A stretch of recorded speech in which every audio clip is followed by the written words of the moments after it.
Eu quero, presidente, falar um pouco sobre a crise econômica que vivemos. É o assunto em voga e o assunto mais importante da nação brasileira é o momento econômico e político que vivemos. E eu fui para o meu estado final de semana, como todos os finais de semana, com algumas exceções, e também ando no meu estado. E esse final de semana, na quinta-feira, quando cheguei em Várzea Grande, deslocando para Cuiabá, que as cidades são próximas, mas são duas cidades, e nós fomos percebendo, então, o movimento que está acontecendo na cidade, José Medeiros, meu colega de Senado e também da mesma cidade de origem, da cidade de Rondonópolis, que não é diferente do que está acontecendo em Cuiabá e Várzea Grande. Eu fiquei bem assustado de ver que uma cidade efervescente, não só pelo sol, pelo calor que faz lá todos os dias, mas efervescente sempre nos negócios, uma cidade onde o negócio roda, onde as pessoas comercializam, onde as pessoas andam, onde o comércio é muito forte. É uma cidade que presta serviços para o resto do estado de Mato Grosso, já que o interior do estado é o grande produtor agrícola, pecuária, mas a capital, Cuiabá, é a nossa grande fornecedora de serviços. E a cidade de Cuiabá, como disse, ela vem sofrendo nos últimos dias também com a crise econômica que se abate no país. E eu, como disse, fiquei muito preocupado, assustado, porque de uma cidade, de um mercado efervescente, de um trânsito sempre, posso dizer, caótico, nós temos um trânsito na cidade agora tranquilo. Parece que Cuiabá, Várzea Grande, são cidades que vivem eternamente num domingo ou num sábado à tarde, de tal redução que temos na atividade econômica que se reflete no trânsito da cidade. E é claro que isso vai bater nos cofres, né, na arrecadação do estado de Mato Grosso. Eu tive até a oportunidade de ligar para o governador Pedro Taques e, de forma ainda em tom de brincadeira, mas perguntei ao governador se ele estava andando pela cidade, se ele está observando o que está acontecendo, porque isso trará dificuldades, né, no mínimo, redução dos recursos que o Caixa do governo tem para fazer os enfrentamentos lá pela frente. Então, a crise que se abate no Brasil, se abate sobre o Brasil, e que também se abate sobre o estado de Mato Grosso e sobre a cidade de Cuiabá, e lá ainda, no meu entender, ele é menor porque o grande negócio daquele estado é o agronegócio, a produção agrícola, como já disse, e que o estado de Mato Grosso tem uma pauta de exportação muito grande. A sua base da economia, eu posso dizer que é uma plataforma de exportação que acontece naquele estado. Então, nós não deveríamos estar sofrendo tanto quanto já estamos sofrendo. Então, senhor presidente, senhoras senadoras e senhores senadores, eu diria que o Brasil, nesse momento, e o nosso ministro da Economia, o ministro Levi, ele deve estar preocupado, já deve estar preocupado, e se não está, é um problema muito grave, de qual é o segundo passo que nós vamos dar na economia agora, depois do pacote que aprovamos aqui no Senado Federal e na Câmara Federal, aonde entregamos aquilo que o governo pediu, que era o pacote de ajuste fiscal. Muito bem, foi feito, mas e agora? E agora o que vem pela frente? Numa economia que está de marcha ré, menos 2% ou menos 3% no PIB esse ano, quer dizer, não teremos crescimento, teremos uma regressão. A inflação alta, porém, não é uma inflação, no meu entender, uma inflação de demanda. Nós não temos falta de automóveis, nós não temos falta de alimentos, nós não temos uma inflação de consumo.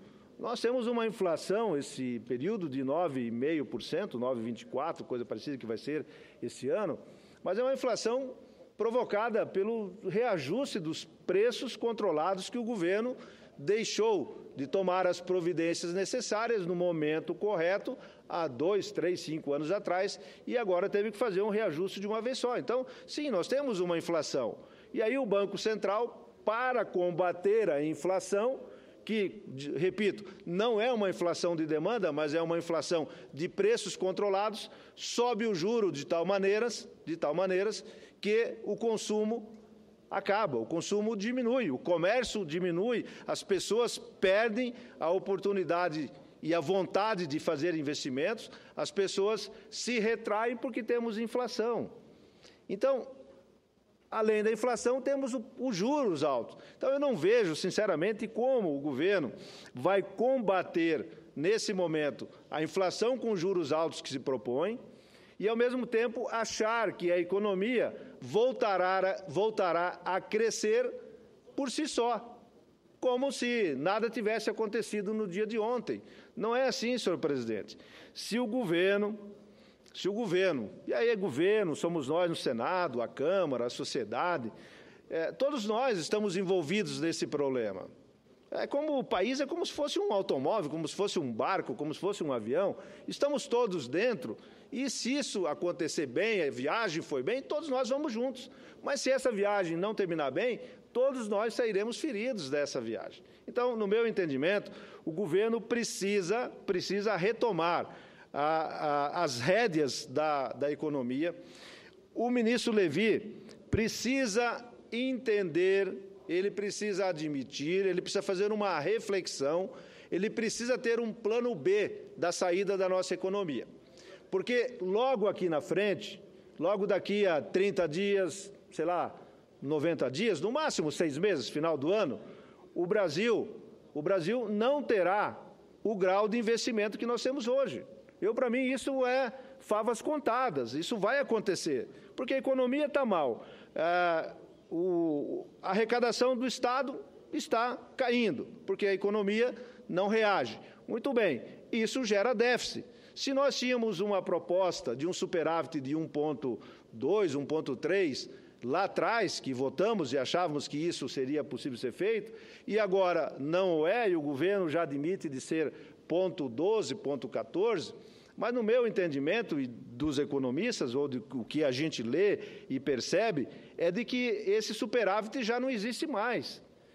Eu achava que a diferença desse 1,4 para 0,14, quase 100 bilhões de reais, fosse um colchão que o governo tivesse para fazer a retomada do crescimento. Mas ele não tem esse dinheiro. Esse dinheiro foi consumido porque a economia mergulhou, a arrecadação caiu, os juros subiram e a economia se estagnou e nós não temos o que fazer. Então, nós precisamos ter os pés no chão, a cabeça no lugar, e o governo tem que admitir as suas dificuldades de hoje e as dificuldades do amanhã, porque o amanhã é logo amanhã, ele não é daqui muito tempo, e acontecerá que o Brasil perderá o grau de investimento e nós perderemos bilhões e bilhões de reais aqui dentro. Quais são as consequências, senhor presidente, desse ato para a sociedade brasileira, para a economia brasileira? Ora, eu tenho uma opinião do que vai acontecer, mas o governo já tem essa opinião? O governo já sentou e começou a negociar com os setores, com a sociedade, com o próprio Congresso, ele já se manifestou de dizer qual será o próximo passo depois do grande problema que nós teremos, que é a perda do grau de investimento? Não. O governo ainda não se manifestou, o governo ainda não disse, a sociedade ainda não sabe como será feito esse enfrentamento, a que custo será feito esse enfrentamento. Mas uma coisa é certa, nós não passaremos sem poder ou não passaremos sem fazer esse enfrentamento. Então, meus amigos, o meu tempo já está finalizando, mas eu quero dizer o seguinte, a crise que se abate em todas as cidades de Mato Grosso, que se abate em todas as cidades do Brasil e que terá consequências gravíssimas para os governos estaduais, municipais que já enfrentam. Eu liguei para alguns prefeitos essa semana para conversar, todos estão absolutamente parados, tentando fazer o pagamento da folha dos seus serviços durante esse ano. Não tem nenhuma expectativa que seja mais que pagar as folhas que estão acontecendo. Então, o que vem pela frente é muito difícil, a perda do grau de investimento é muito grave, irá acontecer, eu não tenho dúvida que irá acontecer, e todos nós devemos estar preparados, mas me parece que o governo não está preparado para isso. Hoje foi solicitado pelo Ricardo Ferraço, com a minha aquiescência e os demais colegas lá da Comissão de Assuntos Econômicos, o Medeiros estava na comissão também hoje, o senador Medeiros, convidar o ministro Levi a vir na comissão para que ele possa dizer em alto e em bom som para todos nós aqui no Senado, no Congresso e a sociedade, de como será feito o enfrentamento da grande dificuldade que virá pela frente depois da perda do investimento que o Brasil vai ter. Então, eram essas as minhas considerações.